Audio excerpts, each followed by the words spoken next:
Hello friends, in this quick tutorial I'm gonna be walking through how to turn on Snapchat notifications. But before getting started this video, make sure to subscribe. How to unmute it? So first of all, I'm going to open my Snapchat application, and from here I'm clicking on this gear icon to the upper right hand corner, and I'm clicking on notifications.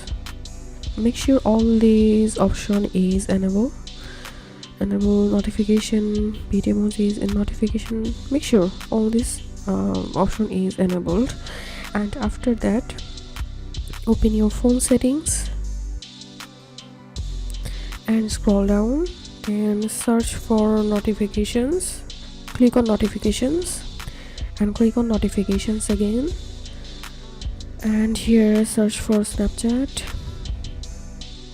Click on it and make sure all notifications for Snapchat is enabled.